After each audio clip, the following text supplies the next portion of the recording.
Can I have your name, please, and what group you're involved with? My name is Rain Sanchez Johnson, and I work with Food Not Bombs Long Beach chapter, and I also work with an organization named Black Star. And you've been doing Food Not Bombs for how many years? I've been doing Food Not Bombs for over 4 years now in the Long Beach chapter. And you guys serve free vegetarian meal to the homeless people, and how do you afford to do that? Well, we serve free vegan meals to the homeless, which is completely vegetarian. There's no dairy products, no meat, no animal products at all. What we used to do is get a lot of donations from the farmers markets for years in Long Beach, and the local farmers will donate to us when we go by and ask for the donations. As well as we get some donations at different events, such as this event that we serve at, and we use that money to move, put back into the movement. What's the reason for serving vegetarian meal to the homeless people? Well, we serve vegan food. The reason why is there's a variety of reasons. One, it's very much healthier than a meat and dairy centered diet for our bodies, the way our bodies are structured. Second most, it's definitely the animals are, I feel, exploited and enslaved by humans to raise profit. And I don't think anyone has a right to exploit and enslave any living being. And as part of the struggle beyond veganism, it encapsulates all living things. We do that, and we also serve vegan food and promote veganism because the impact it has on the environment.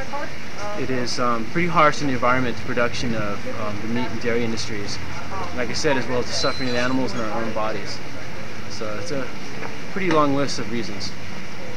And none of the Food Not Bomb people who help out homeless people, they get paid or anything like that? No. What's the reason people volunteer time to do the volunteer?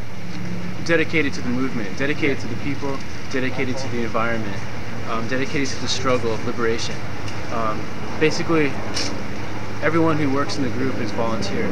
Food Not Bombs is an all-volunteer, decentralized, non-authoritarian, non-hierarchical organization, a people's organization, a grassroots organization. It is based on the decentralization of power and the work of the community together to pull things together for the common good, and that's how we stand. What park do you serve at? We serve at a park in downtown Long Beach on Pacific and Ocean. At the moment, Long Beach chapter is one of the oldest chapters. We've been around. We're the third chapter in the whole world of Food Not Bombs. How many years? How many years? It's around 7 or 8 years old. And for every Sunday, you guys still serve vegan meal there? We haven't lately. We have a problem with some of the new volunteers. We're trying to get people together and to create a new house where we cook at. So it's a little bit of a hiatus right now at the moment. But I came here with equipment that I still have to help serve the activists at this gathering. When you guys give out food and stuff, how many homeless people show up? We serve usually around 150 to 200 people, and that's been our average, except for the end of the month when it gets a lot more. And that's when people's benefits run out, food stamps and other, the checks run out.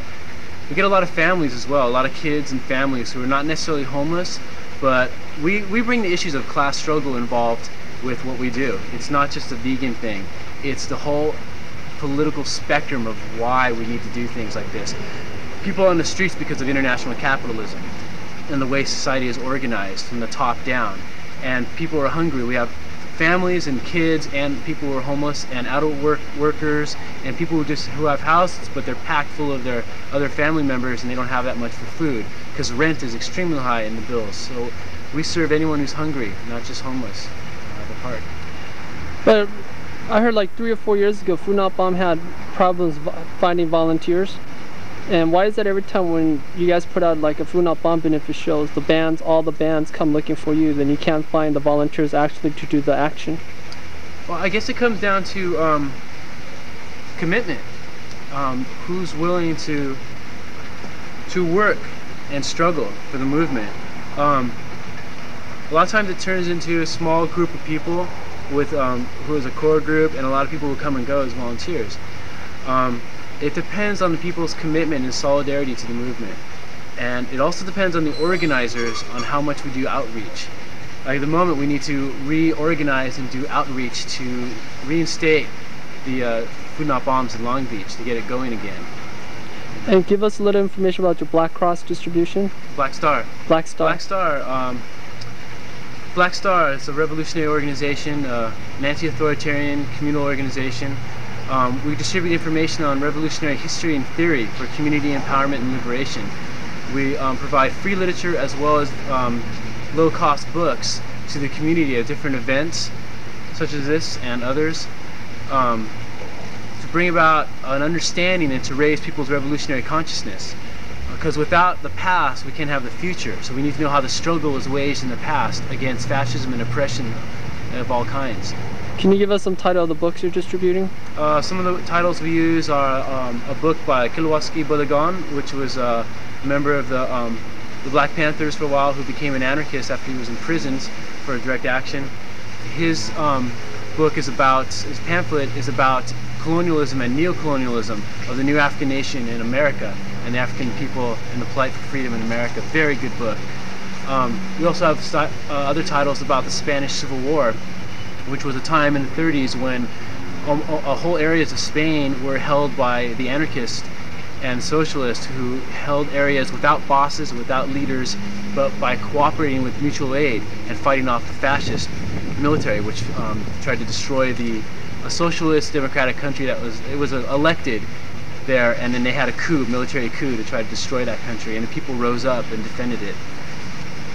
And other titles as well on different theory and history, about the movement. Zapatista?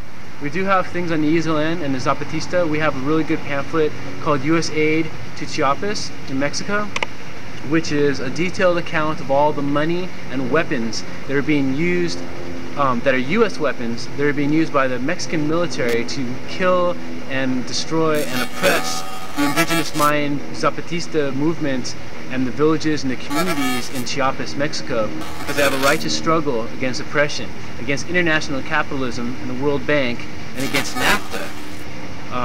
That pamphlet is essential. It tells all the weapons, all the money, up to a certain date, with detailed biographies about where the information came from. As well as we have a good pamphlet called The Women's Struggle for Liberation, the Zapatista Women's Struggle, which is a very good thick pamphlet on women's issues in the EZLN as well. And we have a lot of literature in Spanish as well, also on Spain and on the revolutionary struggle in other countries and in Mexico as well. EZLN communiques as well.